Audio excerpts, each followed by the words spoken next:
Craint-on une troisième guerre mondiale? Ce sera notre sujet d'aujourd'hui. Bonjour et bienvenue dans News Chrétien pour voir ensemble des réflexions chrétiennes en rapport avec l'actualité.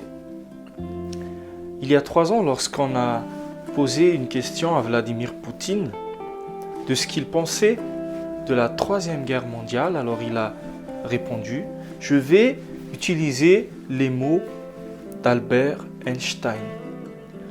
Albert Einstein a dit qu'il ne savait pas si on pouvait conduire une troisième guerre mondiale, mais tout ce qu'il savait, c'est que la 4e guerre mondiale se fera avec des bâtons et des cailloux. Pour Vladimir Poutine, la 3e guerre mondiale, c'est tout simplement la fin de la civilisation actuelle. Pourquoi je vous parle de la 3e guerre mondiale? Tout simplement parce que les relations diplomatiques et géopolitiques entre l'OTAN et la Russie n'ont jamais été aussi tendues.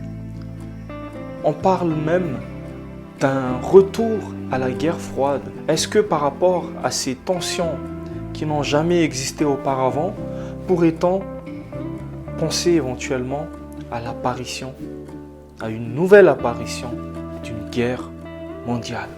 Si cela devait arriver, aucun pays sur cette terre ne pourrait en échapper. D'une manière ou d'une autre, on assistera à la fin de la terre, à la fin de notre civilisation. On ne sait même pas s'il y aura des survivants. Et considérant cette situation actuelle, en tant que chrétien, comment vous projetez-vous vers l'avenir? Pour les plus optimistes, certains chrétiens pensent qu'on pourrait encore vivre sur cette terre pendant au moins 100 ans. Pour les moins optimistes, ils ne donneront que quelques dizaines d'années, allez, on va dire 40, 50 ans. Ceux qui approfondissent la Bible, on va dire les biblistes, ceux qui cherchent à creuser ce que contiennent les textes bibliques, les prophéties, la durée de vie de la terre, que la fin de cette civilisation sera avant 2030. Et nous pouvons même aller jusqu'à dire que les scientifiques pensent que d'ici une quarantaine d'années, le réchauffement de la Terre sera au-delà de 2 degrés par rapport à ce que nous vivons actuellement. Cela n'est pas quelque chose de nouvel en fait, parce que la Bible, même 2000 ans auparavant, a déjà prévenu que vers la fin du monde, la chaleur du soleil sera sur les hommes, que la chaleur va brûler les humains, que les gens ils vont maudire Dieu à cause de la chaleur. C'est ce qui est écrit dans l'Apocalypse. Et quand on réalise toutes ces choses-là, on se dit, mais il va se passer quoi exactement à l'avenir? Moi, en tant que chrétien, est-ce que j'ai suffisamment de recul par rapport aux situations actuelles d'ici 10 ans, d'ici 30 ans, d'ici 40 ans? Est-ce que ce monde subsistera? Le vrai problème des humains, c'est qu'ils ne voient pas plus loin que le bout de son nez. C'est-à-dire qu'ils ne voient pas ce qui peut se passer à l'extérieur ou ailleurs, que ce que ses yeux ne voient pas. Il ne voit que ce qu'il a autour de lui, dans sa maison, dans les 4 murs de sa maison.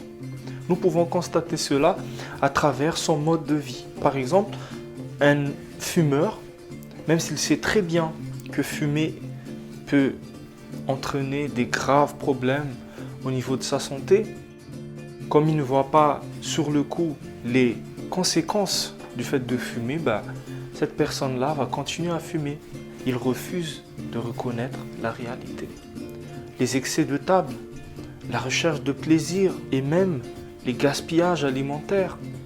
On sait très bien qu'il y a des gens qui meurent de faim dans un continent à côté, mais on continue à jeter, à détruire des nourritures. L'homme est incapable d'accepter que tout ce qu'on peut voir aujourd'hui va disparaître un jour.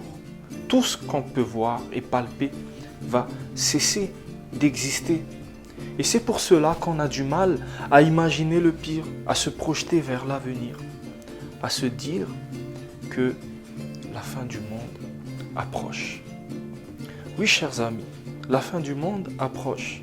Mais comment les hommes arrivent-ils à renier, à être inhibé par rapport à cette information. Lorsqu'on regarde tout ce qui se passe autour de nous, on voit très bien qu'il n'y a rien qui va. On voit très bien que la paix que nous essayons d'accrocher, de garder, se détruise progressivement. Et on voit très bien que les choses s'empirent, s'empirent, s'empirent au fil du temps.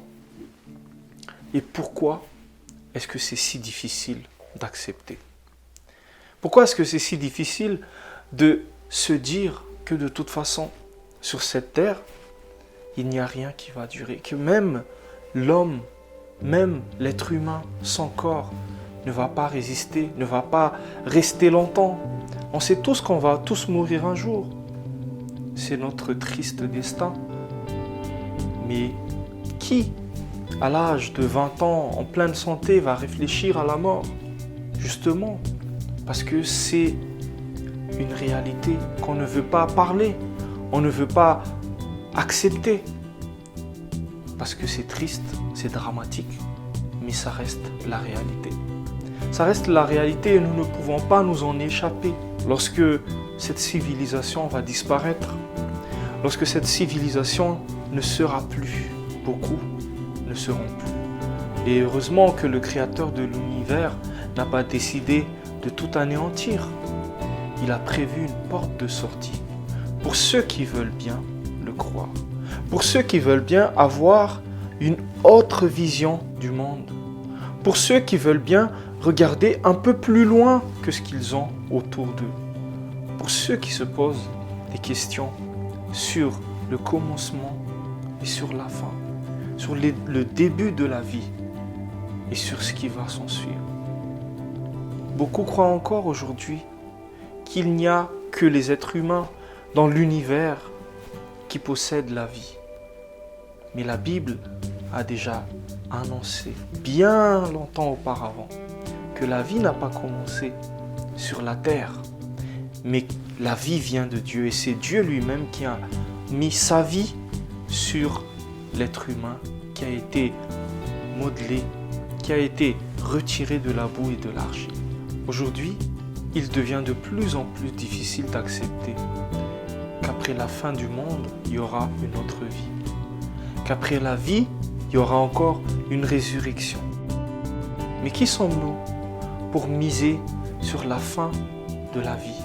Qui sommes-nous pour nous dire que le destin de l'humanité est la mort? Qui sommes-nous pour dire qu'il n'y a plus de possibilité pour nous de revivre un jour?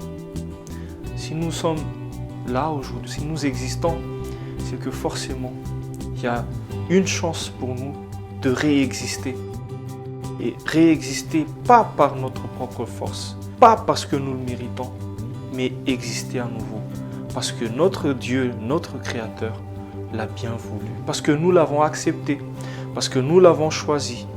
Et que même si cette civilisation actuelle sera transformée en poussière, la recréation de Dieu va s'opérer. Et il y aura un nouveau monde et une nouvelle terre, des nouveaux cieux. Et ceux qui auront choisi l'éternité avec Dieu vivront éternellement. Celui ou celle qui fera le bon choix échappera à cette extinction, à cette disparition définitive. Que Dieu vous bénisse et je vous donne rendez-vous pour une prochaine vidéo. Au revoir.